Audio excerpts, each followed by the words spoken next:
Imate li nešto slično na policama vašega doma? I ako nemate, bi li vam dobro došlo da znate engleski nešto bolje od ovoga što sada znate? Svi teoretski znamo engleski, ali kad dođe situacija zrela za konverzaciju, nekako stanemo, nismo sigurni. Pravi poznavatelj engleskog reći će treba samo govoriti, na taj način ćete izvježbati. No, nije sve baš u tome. O engleskom danas govorimo, o tome kako ga usavršiti, kako ga izvježbati i kako biti odličan u natjecanju. Doktorica znanosti Jadranka Vuković-Rodriguez, dobro jutro, dobrodošli, iz udruge UMNA, udruga koja se bavi promicanjem, to je udruga za promicanje multimedijske nastave. Bavi se novim metodama nastave i u obrazovanju. Između ostalog, ima i druge aktivnosti, a konkretno sada smo uključeni u ovaj projekt Engleski u akciji ili English in Action. Razlog je zapravo vrlo transparentan. Ove godine na državnoj maturi pokazali su se vrlo loši rezultati u engleskom jeziku i naravno došli ste na ideju da bi taj engleski trebalo poboljšati među učenicima. Da, istina. S obzirom na, budući da dosta putujemo i poznajemo engleski u drugim zemljama, iznenadilo nas je uvijek da smo mislili da je dobar kod nas engleski, da studenti i učenici dosta dobro znaju, međutim ovi rezultati su zapravo vrlo iznenađujući i poražavajući. Pa smo došli na ideju organizirati nešto drugačije, jer se engleski uči, ako bih mogla reći, na ulici. Znači, uči se u konverzaciji, aktivno i sve jako dobro imati i tečaje i školu i naravno gramatiku, sve je to naravno odlična baza, međutim poznavanje jezika je ono što se treba aktivno koristiti, tako da to je zapravo osnovna i temeljna ideja. Sad, kako ste osmislili to natjecanje? Tko će sve na njemu moći sudjelovati i na koji način će se to ocjenjivati, odnosno vrednovati? Da. Natjecanje po prvi puta će se u Hrvatskoj provesti natjecanje koje se zove sricanje riječi, odnosno spelling bee, koje je poznat u zemljama gdje se govori engleski jezik, i sastoji se natjecanje od 3 kategorije. Znači, izazov sricanja, onda je to govorništvo i dramski izazov. U biti želi se, osim tog spellinga ili izazova sricanja koje je prilično onako brzo, treba brzo reagirati, dosta je stresno, ovo govorništvo želimo potaći također govorništvo u Hrvatskoj, budući da se u školama malo učenici i studenti uče govorništvu i toj komunikaciji. Da bi uopće mogli sudjelovati na natjecanju, moraju biti za njega pripremljeni. Hoće li to oni moći u svom redovnom školovanju ili će morati ipak uložiti neke napore učenici, odnosno profesori?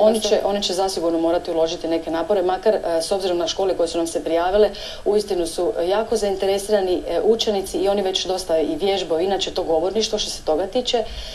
Međutim, mi pripremamo također, imat će pripremljene materijale za natjecanje i imat će dovoljno vremena za pripremu, to će biti sve dovoljno unaprijed, budući da će biti, oni će imati natjecanje lokalno u travnju, a onda je nacionalno natjecanje u svibnju. Ja vjerujem da je mnogima sad ovo prva informacija o ovakvoj vrsti natjecanja, pa gdje vas zainteresirane škole mogu naći, odnosno na koji način vas mogu kontaktirati i prijaviti se za natjecanje ili jednostavno postaviti pitanja koja ih zanimaju? Da, oni nas mogu kontaktirati na e-mail adresu ili na brojeve telefona, svakako. To mogu pronaći na našoj web stranici, to je umna.hr. Tako da slobodno nek zovu, slobodno nek pišu. Mail adresa osoba koja je odgovorna za to je dr. Armando Chapin Rodriguez, koji je organizator natjecanja, glavni. Dobro da ste ga spomenuli, evo odmah nam je u studiju, ovog jutra u ulozi profesora, ali vidjet ćemo ne samo, dobro jutro, ne samo Armanda, nego i Josipu Županić, učenicu 2. razreda 1. gimnazije. Dobro jutro, to je Josipa. I Maju Vujic, učenicu 2. razreda 10. gimnazije. Ivan Supek, dobro jutro. Dakle, sad ćemo, Jadranka, nakon ovog teoretskog dijela vidjeti i u praksi kako to izgleda, no prije toga samo koji je rok za prijavu. Dakle, do kad je važno javiti se na web stranicu? Može. Ja potičem sve škole da nam se jave u tom roku koji je do 20. listopada ove godine, znači. To je još malo. To je još malo.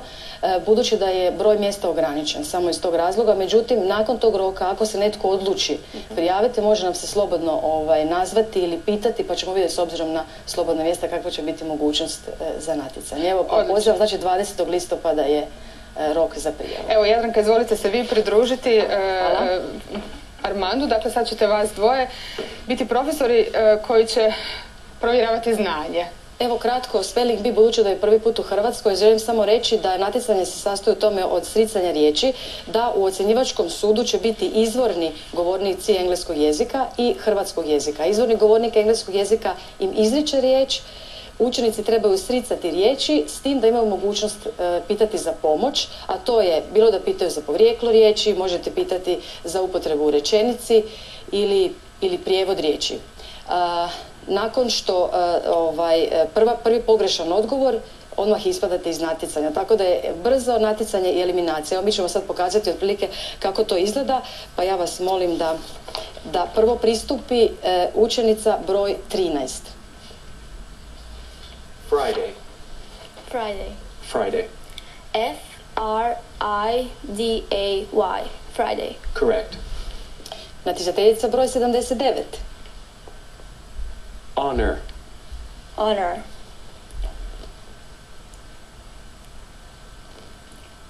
Mogu li dobiti porijeklo riječi? Honor je iz latinskog jezika honor, što znači čast, slava. H-O-N-O-R. Honor. Correct. Natjecateljica broj 13. Desert. Desert. Desert. Mogu li dobiti prijevod riječi? Desert, pustinja. D-E-S-E-R-T. Desert. Correct. Natjecateljica broj 79. Gigantic. Gigantic. G-E-G-A-N-T-I-C. Incorrect.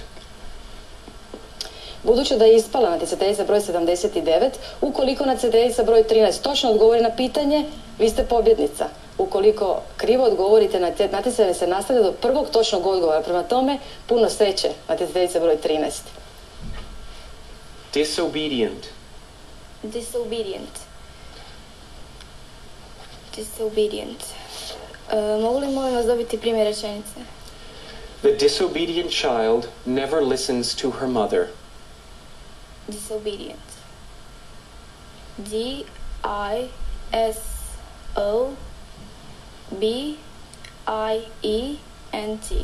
Disobedient.